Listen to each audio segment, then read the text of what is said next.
ನಮಸ್ಕಾರ ಸ್ನೇಹಿತರೆ, ನಾನು ಇವತ್ತಿನ ತರಗತಿಯಲ್ಲಿ PU ಉಪನ್ಯಾಸಕರಿಗೆ ಸಂಬಂಧಪಟ್ಟಾಗಿರ್ತಕ್ಕಂಥ ಕನ್ನಡ ಭಾಷೆಗೆ ಸಂಬಂಧಪಟ್ಟಾಗಿರ್ತಕ್ಕಂಥ ಪಠ್ಯಕ್ರಮ ಅಂದರೆ ಸಿಲೆಬಸ್ ಹೇಳ್ತಾ ಹೋಗ್ತೀನಿ.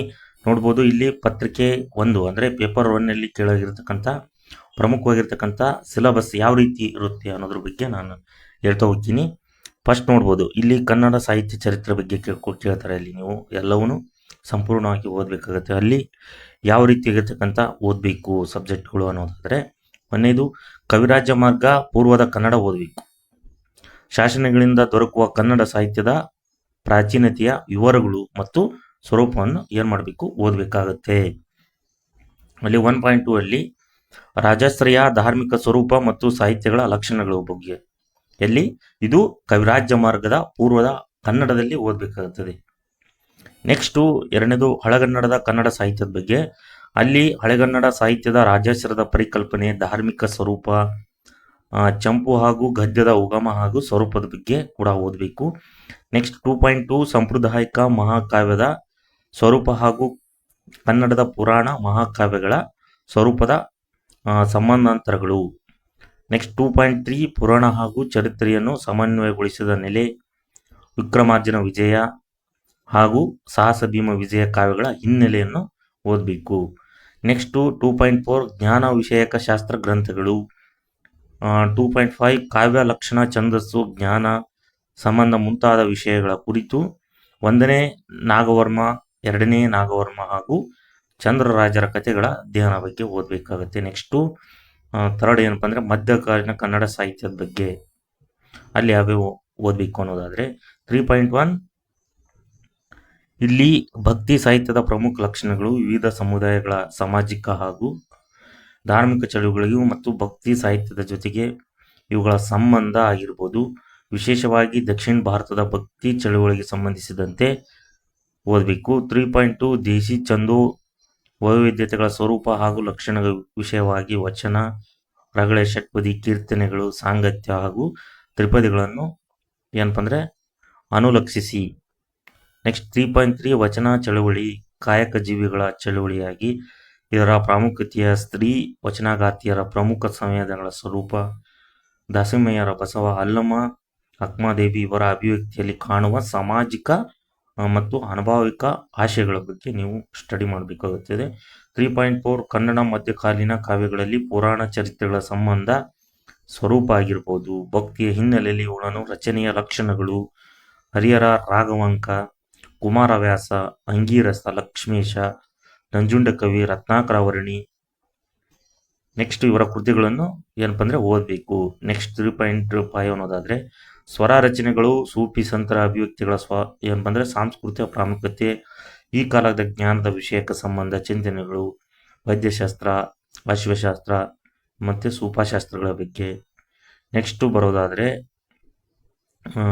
ಆಧುನಿಕ ಕನ್ನಡ ಸಾಹಿತ್ಯದ ಬಗ್ಗೆ ಯಾವ ರೀತಿ ಕೇಳ್ತಾರೆ.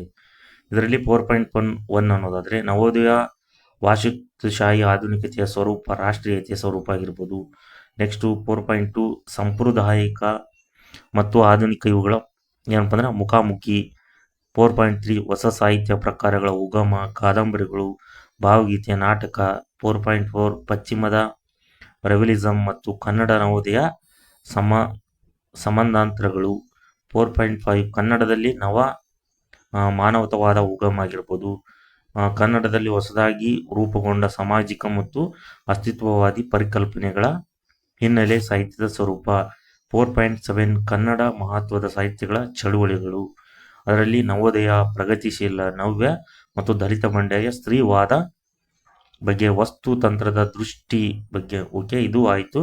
ನೆಕ್ಸ್ಟ್ 4.2 ಆಧುನಿಕ ಕನ್ನಡ ಸಾಹಿತ್ಯದ ವಿವಿಧ ಪ್ರಕಾರಗಳು ಮತ್ತು ಅವುಗಳ ಬೆಳೆದು ಬಂದ ಬಗೆ ಮತ್ತು ವಸ್ತು ಸ್ವಾತಂತ್ರ್ಯದ ದೃಷ್ಟಿಯಿಂದ ಅವುಗಳ ವಿಶಿಷ್ಟ, ಸಣ್ಣ ಕಥೆ, ಕಾದಂಬರಿ, ನಾಟಕ, ಪ್ರಬಂಧ, ಪ್ರವಾಸ ಕಥನ, ಕಾವ್ಯ ಮತ್ತು ಆತ್ಮಕಥನೆ.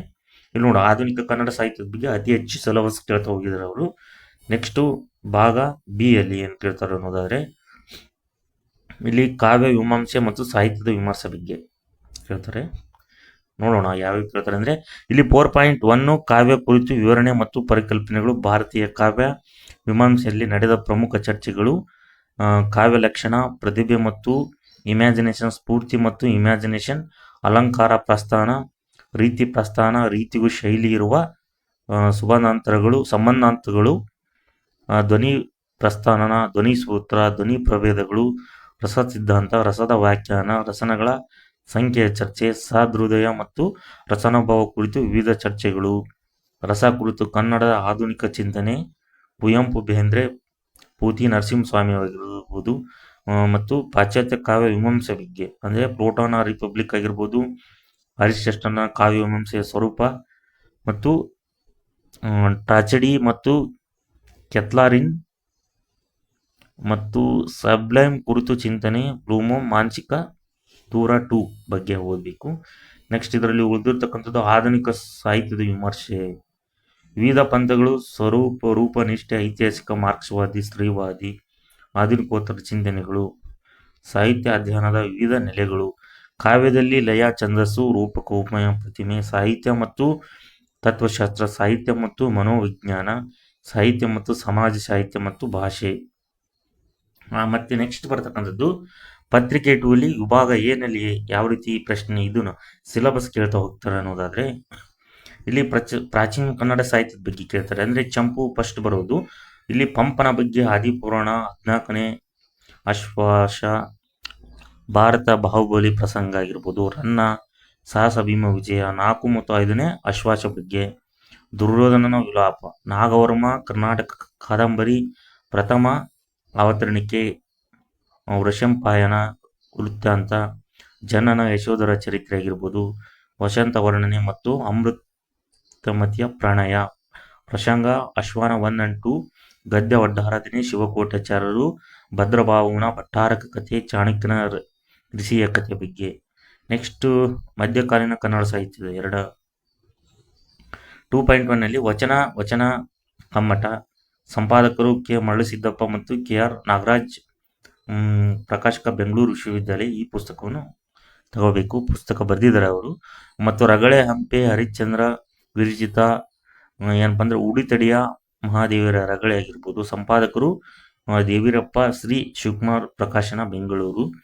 ಷಟ್ಪದಿ ಕುಮಾರವ್ಯಾಸನ ಕರ್ನಾಟಕ ಕಥಾ ಮಂಜರಿ, ವಿರಾಟ ಪರ್ವ, ಮೈಸೂರು ವಿಶ್ವವಿದ್ಯಾಲಯ ಪ್ರಕಟಿತ. ಸಂಗತ್ಯ ರತ್ನಾಕರ ವರ್ಣಿಯ, ಭರತೇಶ ವೈಭವ, ಗಿರಿವಳ ಏನಪ್ಪ ಅಂದ್ರೆ ಸಟೆ, ಕೀರ್ತನೆ ದಾಸ ಸಾಹಿತ್ಯದ ಸೌರಭ, ಶ್ರೀಪಾದರಾಯರು, ಪುರಂದರದಾಸರು ಮತ್ತು ಕನಕದಾಸರ ಬಗ್ಗೆ ಓದಬೇಕು. ನೆಕ್ಸ್ಟ್ ಇಲ್ಲಿ ಡಾಕ್ಟರ್ ಟಿ.ಎನ್. ನಾಗರತ್ನ, ಮೈಸೂರು ವಿಶ್ವವಿದ್ಯಾಲಯ ಪ್ರಕಟಿತ. ಇದು ತ್ರಿಪದಿ ಬಗ್ಗೆ ಸರ್ವಜ್ಞನ ವಚನಗಳು, ಡಾಕ್ಟರ್ ಎಲ್. ಬಸವರಾಜ್ ಸರ್ ಬರೆದಿದ್ದಾರೆ, ಅದನ್ನು ಓದಬೇಕಾಗುತ್ತದೆ. ನೆಕ್ಸ್ಟ್ ವಿಭಾಗ ಬಿ-ದಲ್ಲಿ ಯಾವ ರೀತಿ ಕೇಳ್ತಾರೋ ಅನ್ನೋದ್ರ ಬಗ್ಗೆ, ಆಧುನಿಕ ಕನ್ನಡ ಸಾಹಿತ್ಯ, ಇದರಲ್ಲಿ ಕಾವ್ಯ ಅಕ್ಷರ, ಹೊಸ ಕಾವ್ಯ, ಇದನ್ನ ಪಿ. ಲಂಕೇಶ್ ಅವರು ನ್ಯಾಷನಲ್ ಬುಕ್ ಟ್ರಸ್ಟ್ ವತಿಯಿಂದ ಏನು ಮಾಡಿದ್ದಾರೆ, ಬರೆದಿದ್ದಾರೆ. ನೆಕ್ಸ್ಟ್ 3.2 ಸಣ್ಣ ಕಥೆಗಳು, Sarji Nayak, national book trust ಅನ್ನೋದು. ಮತ್ತೆ ಕಾದಂಬರಿಲಿ ಜೋಬನದುಡಿ, ಶಿವರಾಮ್ ಕಾರಂತ್ ಅವರು ಬರೆದಿದ್ದಾರಲ್ಲ, ಅದನ್ನು ಕೂಡ ಓದಬೇಕಾಗುತ್ತದೆ ಪೇಪರ್ 2ಗೆ. ಇಲ್ಲಿ ಬಿ. 3 ದಾರಿಗಳು, ಯಶವಂತ್ ಚಿತ್ತಾಲ್ ಅವರು, ಕುಸುಮಬಾಲೆ, ದೇವನೂರು ಮಹಾದೇವಪ್ಪ, ನಾಟಕ. ನೆಕ್ಸ್ಟು ವಿಗಡ ವಿಕ್ರಮಯ್ಯರ ಸಂಶ, ಗುಣಮುಖ, ಪಿ. ಲಂಕೇಶ್, ಶಿವರಾತ್ರಿ, ಚಂದ್ರಶೇಖರ್ ಕಂಬಾರ್, ಆತ್ಮಕಥೆ, ತೆರೆದ ಮನ, ಎಚ್. ನರಸಿಂಹಸ್ವಾಮಿ, ಪ್ರವಾಸ ಕಥನ, ನನ್ನ ಹಿಮಾಲಯ, ಒ. ಎಲ್. ನಾಗಭೂಷಣ ಸ್ವಾಮಿ, ಸಂಶೋಧನೆ ಎನ್. ಕನ್ನಡ ಶಾಸನಗಳ ಸಾಂಸ್ಕೃತಿಕ ಅಧ್ಯಯನ, ಡಾಕ್ಟರ್ ಎಂ. ಚಿದರಾಮೂರ್ತಿ, ಮೈಸೂರು ವಿಶ್ವವಿದ್ಯಾಲಯದ ಪ್ರಕಟಿತ. ಪಿ. ದಕ್ಷಿಣ ಕರ್ನಾಟಕ ಜಾನಪದ ಕಾವ್ಯ ಪ್ರಕಾರಗಳು, ಜಿ. ಎಂ. ಪರಮಶಿವಯ್ಯ. ಮತ್ತು ವಿಮರ್ಶೆ, ಕೆರೆಗೆ ಆರ ತೀನಂಶ್ರೀ ಅವರು, ಸಂಸ್ಕೃತಿ, ಕಾಳೆಗೆ ನಾಂದಿ, ಕುವೆಂಪು. ಸಾಹಿತ್ಯದಲ್ಲಿ ಬ್ರಾಹ್ಮಣ ಮತ್ತು ಶೂದ್ರ ವಿವರ, ಅನಂತಮೂರ್ತಿ. ನೆಕ್ಸ್ಟು ಜಾನಪದ ಮತ್ತು ಆಧುನಿಕ ಸಾಹಿತ್ಯ, ಕೆ. ಎಂ. ನಾಗರಾಜ್. ಸ್ತ್ರೀವಾದ ಮತ್ತು ಸ್ತ್ರೀವಾದಿ ವಿಮರ್ಶೆ, ವಿಜಯ ದಬ್ಬೆ. ಎಫ್. ಆತ್ಮಕಥನ, ವಾಗ್ದವ ಮತ್ತು ಸಂವಾದನ ಮತ್ತು ಬಸವರಾಜ್ ಕಲ್ಲಡಿ. ಇದು ನೋಡಿ.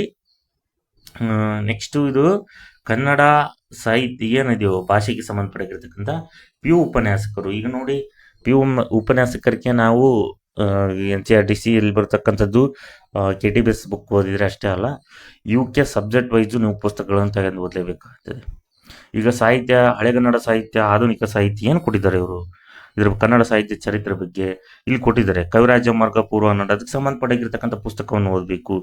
ಇಲ್ಲಿ ಕೊಟ್ಟಿದ್ದಾರೆ ಆಧುನಿಕ ಕನ್ನಡ ಸಾಹಿತ್ಯದ ಬಗ್ಗೆ ಯಾರು ಪುಸ್ತಕ ಬರೆದಿದ್ದಾರೆ ಚೆನ್ನಾಗಿ ಅನ್ನೋದು ಆ ಪುಸ್ತಕವನ್ನು ತೆಗೆದುಕೊಳ್ಬೇಕು. ಇಲ್ಲಿ ಪೇಪರ್ 2ನಲ್ಲಿ ಅವರೇ ಕೊಟ್ಟಿದ್ದಾರೆ ಪುಸ್ತಕಗಳ ಲಿಸ್ಟ್ ಬಗ್ಗೆ ನೋಡಿ. ಪತ್ರಿಕೆ ಭಾಗ ಇಲ್ಲಿ ಪ್ರಾಚೀನ ಕನ್ನಡ ಸಾಹಿತ್ಯದಲ್ಲಿ ಏನಪ್ಪ ಅಂದರೆ ಪುಸ್ತಕಗಳನ್ನು ಪಟ್ಟಿ ಕೆಲವೊಂದು ಕೊಟ್ಟಿದ್ದಾರೆ. ಹಾಗಾಗಿ ನೀವು ಏನು ಮಾಡಬೇಕು, ಇದಕ್ಕೆ ಸಂಬಂಧಪಟ್ಟಿರ್ತಕ್ಕಂಥ ಕೆಲವೊಂದು ಪುಸ್ತಕಗಳನ್ನು ತೆಗೆದುಕೊಳ್ಳಿ. ಕನ್ನಡ ನಾನು PU ಉಪನ್ಯಾಸಕರು ಎಕ್ಸಾಮ್ ಪಾಸ್ ಮಾಡಲೇಬೇಕು ಅನ್ನೋರು ಸಮಗ್ರವಾಗಿ ಇಲ್ಲ ಆ ಸಿಲೆಬಸ್ ಇಟ್ಕೊಂಡು ನಿಮಗೇನಾದರೂ ನೆಟ್ ಸೋರ್ಸ್ ಸಿಕ್ಕರೆ ಕೂಡ ಅಲ್ಲಿ ನೆಟ್ಟನ್ನು ನೋಟ್ಸ್ ಮಾಡಿಕೊಳ್ಳಿ. ಒಟ್ಟು ನೀವು ಈ PU ಉಪನ್ಯಾಸಕರು ಬರೀಬೇಕಾದರೆ ಫಸ್ಟು ಏನು ಮಾಡಬೇಕಪ್ಪ ಅಂದರೆ ಸಿಲೆಬಸ್ ಕಾಪಿಯನ್ನು ತೆಗೆದುಕೊಳ್ಳಿ. ತೆಗೆದ ನಂತರ ಅದಕ್ಕೆ ಸಂಬಂಧಪಟ್ಟಿರ್ತಕ್ಕಂಥ ನೋಟ್ಸ್ಗಳನ್ನು ನೀವು ಸ್ವಂತ ತಯಾರು ಮಾಡ್ತಾ ಹೋಗಿ. ಉಪನ್ಯಾಸಕರ ನೇಮಕಾತಿ ಆದಾಗ ನಿಮಗೆ ಪ್ರಶ್ನೆಗಳು ಕೊಟ್ಟಾಗ ಉತ್ತರವನ್ನು ನೀವು ಸರಿಯಾಗಿ ಹಾಕ್ತೀರಾ ಅಂತ ಹೇಳ್ತೀನಿ. ಹಾಗಾಗಿ ಎಲ್ಲ ಸ್ನೇಹಿತರು ನೋಡ್ಬೋದು, ನಾನು ಶಿಕ್ಷಕರ ನೇಮಕಾತಿಯಿಂದ ಹಿಡಿದು PU ಉಪನ್ಯಾಸಕರು ಹಾಗೂ ಹಲವಾರು ರೀತಿಗಿರ್ತಕ್ಕಂಥ ಈಗ ಅಸಿಸ್ಟೆಂಟ್ ಪ್ರೊಫೆಸರ್ ಆಗಿರ್ಬೋದು, ಈ ರೀತಿ ಏನು ಟೀಚಿಂಗ್ ಇರ್ತಕ್ಕಂಥ ನೇಮಕಾತಿಗಳು ಏನಿದಾವೋ ಎಲ್ಲ ವಿಷಯಗಳ ಬಗ್ಗೆನೂ ನಾನು ಸಿಲೆಬಸ್ಸನ್ನು ಬುಕ್ ಲಿಸ್ಟ್ ಹೇಳ್ತಾ ಹೋಗಿದ್ದೀನಿ. ಹಾಗಾಗಿ ಎಲ್ಲ ಸ್ನೇಹಿತರು ಈ ಚಾನಲನ್ನು ಯಾರ್ಯಾರು ಹೊಸದಾಗಿ ನೋಡ್ತಿದ್ರು ಎಲ್ಲ ಸ್ನೇಹಿತರು ಚಾನಲನ್ನು ಸಬ್ಸ್ಕ್ರೈಬ್ ಮಾಡ್ಕೊಳ್ಳಿ. ಜೊತೆಗೆ ಲೈಕ್ ಮಾಡಿ, ಶೇರ್ ಮಾಡಿ, ಕಾಮೆಂಟ್ ಮೂಲಕ ನಿಮ್ಮ ಸ್ನೇಹಿತರಿಗೂ ಶೇರ್ ಮಾಡಿ. ಈ ವಿಡಿಯೋವನ್ನು ಹೆಲ್ಪ್ ಆಗುತ್ತೆ ಅಂತ ಹೇಳ್ತೀನಿ. ಜೊತೆಗೆ ನಿಮಗೇನಾದರೂ ಪ್ರಶ್ನೆಗಳಿದ್ದರೆ ಮತ್ತು ನಿಮಗೆ ಯಾವ ಸಬ್ಜೆಕ್ಟಿಗೆ ಸಿಲೆಬಸ್ ಬೇಕು ಅದಕ್ಕೆ ಸಂಬಂಧಪಟ್ಟಿರ್ತಕ್ಕಂಥ ನಮಗೆ ಈ ಸಿಲೆಬಸ್ ವಿಡಿಯೋ ಹಾಕಿ ಮಾಡಿ ಅನ್ನೋದಾದರೆ ಈ ಕೆಳಗೆ ಕಾಮೆಂಟ್ ಮೂಲಕ ತಿಳಿಸಿ. ಈ ಸಬ್ಜೆಕ್ಟ್ ಅಂದು ನಾನು ನೆಕ್ಸ್ಟ್ ವಿಡಿಯೋದಲ್ಲಿ ಅದೇ ವಿಷಯಕ್ಕೆ ಸಂಬಂಧಪಟ್ಟಿರ್ತಕ್ಕಂಥ ಸಿಲೆಬಸ್ ಹೇಳ್ತಾ ಹೋಗ್ತೀನಿ ಅಂತ ಹೇಳಿ ನಾನು ಈ ಚಾನಲನ್ನು ಮುಂದಿನ ತರಗತಿಯಲ್ಲಿ ಬೇರೆ ತರಗತಿಯನ್ನು ಮಾಡ್ತಾನೆ ಅಂತ ಹೇಳಿ ಈ ತರಗತಿಯನ್ನು ಮುಗಿಸಿದ್ದೀನಿ. ಧನ್ಯವಾದಗಳು.